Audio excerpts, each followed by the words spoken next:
बिस्मिल्लाहिर्रहमानिर्रहीम। अस्सलाम वालेकुम माय यूट्यूब फैमिली। आज मैं आप सबके साथ अफगानी एग करी बनाने की रेसिपी शेयर करने जा रही हूँ। अंडा करी तो आपने बहुत बार बहुत तरीके से बनाई होगी, लेकिन एक बार ना आप इस तरीके से अफगानी एग करी बनाइए, ये बहुत ही ज्यादा डिलीशियस बनती है, आपको बस मजा आ जाएगा इसे खाकर। तो सबसे पहले हम कढ़ाई में तेल गरम करेंगे। जैसे ही तेल गरम होगा इसमें हम 2 मीडियम साइज के प्याज को डाल देंगे। स्लाइस कर लिया है मैंने पतला पतला।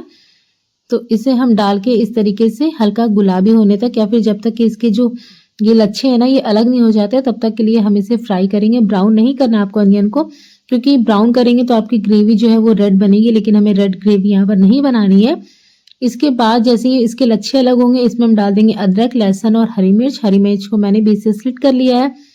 10 डाल देंगे इसमें काजू, 10 से 12 आप काजू के दाने ले लें और इसे इसमें ऐड करके हल्का सा इसे सॉफ्ट होने तक पकाएंगे। गैस का जो फ्लेम है वो आपको लो पे रखना है।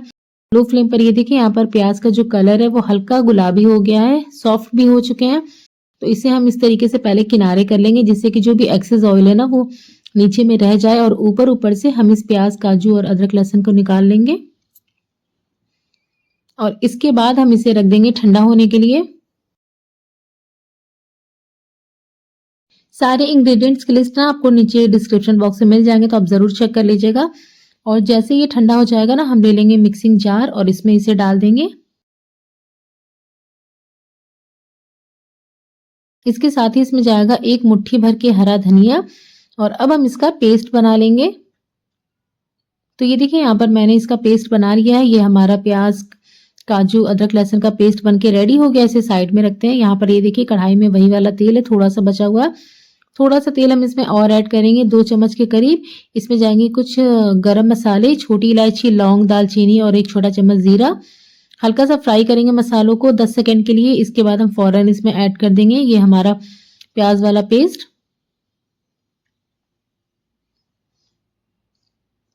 इसे डालने के बाद इसे जल्दी से मिक्स करेंगे, क्योंकि हमने इसमें काजू ऐड किया है ना, तो काजू जो है ना वो नीचे बहुत ही जल्दी चिपकता है।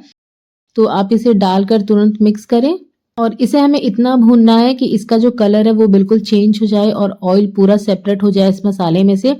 इतना आपको इसे भूनना है, और इसे आपको लगातार चलाते हुए भूनना। आप देख सकते हैं इसका टेक्सचर पहले कैसा था अब कैसा हुआ, डिफरेंस आपको समझ में आ रहा होगा हमें इसे कितना भूनना है। अच्छे से आप भुनाई करेंगे ना मसालों की, तो आपका जो ग्रेवी है ना वो बहुत ही ज्यादा डिलीशियस बनता है, बिल्कुल दानेदार परफेक्ट बनता है। ये देखिए मसाला यहाँ पर अच्छे से भुन चुका है, तेल बिल्कुल अलग हो गया है और बिल्कुल दानेदार यहाँ पर हमारा मसाला बना है। अभी इसमें बाकी की चीजें हमें ऐड करनी है। तो सबसे पहले कुछ सूखे मसाले ऐड करेंगे। मैंने ऐड किया है हल्दी पाउडर, थोड़ा सा लाल मिर्च पाउडर, काली मिर्च पाउडर, धनिया पाउडर और नमक ऐड करेंगे इसमें टेस्ट के हिसाब से। सारी चीजों को हम अच्छे से मिक्स करेंगे। गैस का जो फ्लेम है ना वो आपको लो पे रखना है इस टाइम पे। सूखे मसाले ऐड करते टाइम आप गैस का फ्लेम लो पे रख दे, वरना वो जल जाते हैं। तो ये देखिए यहाँ पर मसालों को मैंने प्याज के पेस्ट में अच्छे से मिक्स कर लिया है। अब हम इसमें दही ऐड करेंगे। तो यहाँ पर मैंने ये 3 चम्मच दही लिया है, इसे मैंने फेंट लिया था। दही ऐड करने के बाद फौरन आपको मिक्स करना है।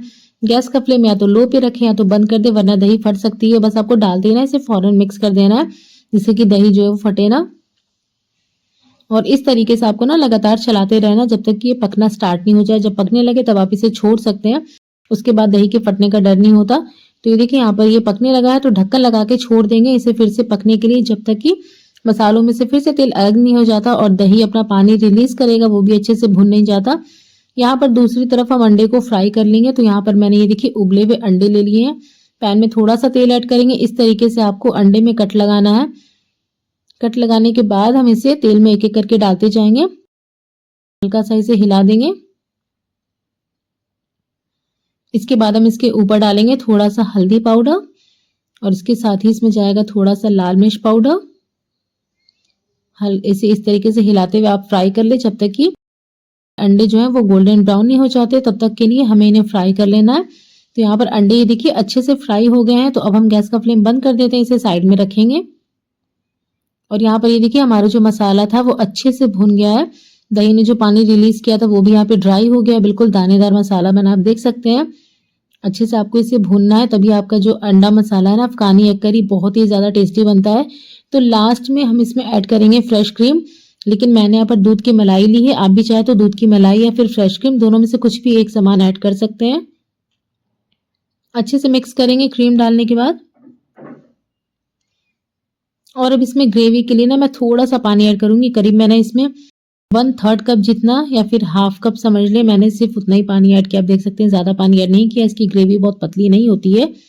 इसके साथ ही इसमें आधा छोटा चम्मच गरम मसाला पाउडर ऐड करेंगे और जो हमने अंडों को फ्राई किया है वो यहाँ पर ऐड कर देंगे। जो उसमें बचा हुआ तेल है पैन में वो भी ऐड करेंगे साथ में। साथ ही में जाएगा इसमें कसूरी मेथी, जिसे मैंने तवे पे हल्का सा ड्राई रोस्ट करके यहाँ पे क्रश करके ऐड कर दिया है। मिक्स कर देंगे इसे और फिर से हम इसे कवर करके छोड़ देंगे 3 से 4 मिनट के लिए पकने के लिए। 3 से 4 मिनट के लिए अंडों को हम मसालों के साथ पकाएंगे, जिससे कि जो मसालों का फ्लेवर है और जो मसाले हैं ना वो अंडों के अंदर तक अच्छे से चले जाएं। तो बस यहाँ पर ये देखिए हमारी एग करी बनके रेडी हो गई है, अफगानी एग करी। बहुत ही ज़्यादा ना ये डिलीशियस बनती है। मैं आपको इसकी ग्रेवी दिखाती हूँ। ये देखिए बिल्कुल परफेक्ट ग्रेवी बनी है, बिल्कुल दानेदार है और बहुत ही ज़्यादा ना ये डिलीशियस बनती है। आप इसे पुलाव या फिर पराठे के साथ खाएँ, मतलब बस मज़ा ही आ जाएगा आपको। तो आप भी इसे फटाफट से ट्राई करें और अपने फीडबैक मेरे साथ शेयर करना बिल्कुल भी ना भूलें। मिलते हैं एक और नई रेसिपी के साथ, तब तक के लिए अल्लाह हाफ़िज़।